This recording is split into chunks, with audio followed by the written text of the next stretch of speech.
এরাও শত্রু, মুখোশের আড়ালে। আপনার ভাই পুলিশ অফিসার বলে কি আপনি নিজেও পুলিশ অফিসার হয়ে গেলেন নাকি? হ্যাঁ, আপনাকে কে এই অধিকার দিল এইসব প্রশ্ন করার? কে দিল? অধিকার আছে। একটা মানুষকে বিনা কারণে আপনারা লকআপে পুরেছেন। দেশে আইন বলে কিছু আছে না নেই? সত্যি মিথ্যে বলে কিচ্ছু নেই, কিচ্ছু না। কি বলছেন স্যার?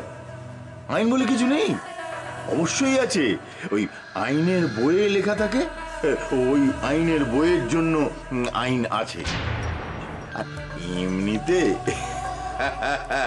এমনিতে তো আইনের মতো কিছু আছে আর কি। আর আমরা তো নিজেদের মতো করে এই আইনটা বানিয়ে নিই, তাই না স্যার? আপনি ফুটুন না, নন্দিনীকে এখান থেকে না নিয়ে আমি কিছুতেই যাব না। এই যে বেশি কপ চলে না, শান্তি ভঙ্গ করার দায়ে এই লকআপের ভেতরে দিয়ে দেবো। হ্যাঁ, তখন এই সমস্ত সব বেরিয়ে যাবে। পরমাদি, তুমি এখন এখান থেকে যাও, আর তুমি বাবাকে গিয়ে বলো যে করেই হোক আজই এখান থেকে যেন আমার জামিন করাই। প্লিজ তুমি এখান থেকে যাও। আপনি আজ রাত্রিটা আমাদের সঙ্গে থাকবেন। কি কি বললে তুমি? আর একটা বাজে কথা বলে দেখো, থাপড়ে না গাটা লাল করে দেবো। থাবড়ে গাল লাল করবি? আয় আয় আয়, দেখা দেখা দেখা কিরম থাবড়ে গাল লাল করবি, দেখা।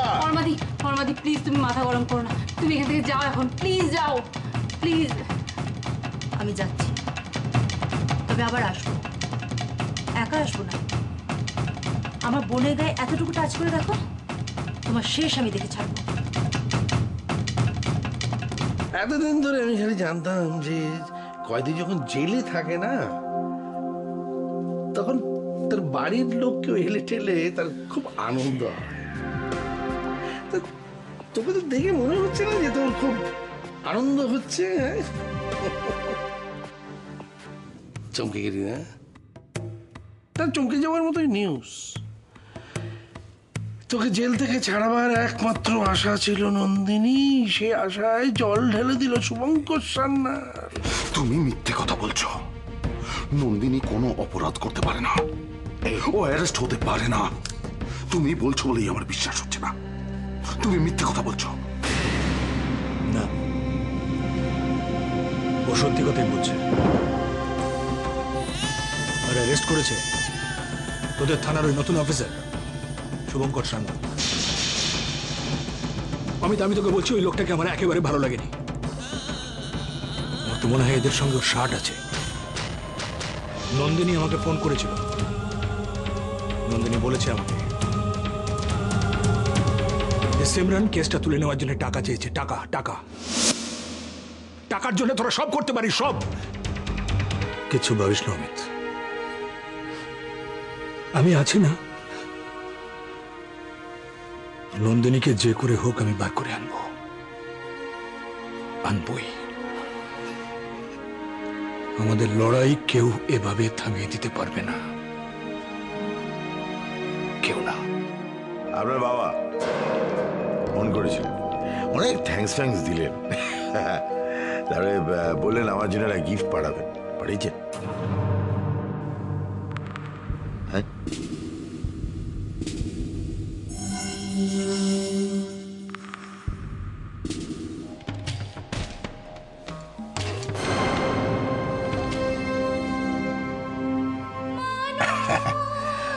Thank you.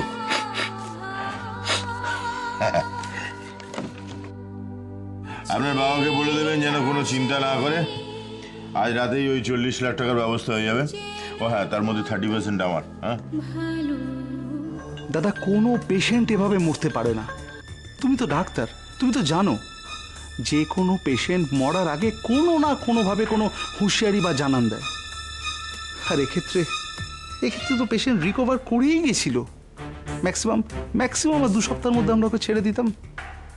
দাদা, আমার দৃঢ় বিশ্বাস যে পোস্টমর্টেম রিপোর্টে আসবে যে ওকে শ্বাসরোধ করে খুন করা হয়েছে।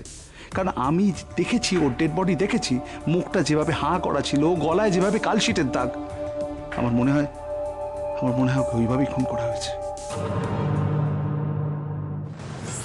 এরাও শত্রু, মুখোশের আড়ালে।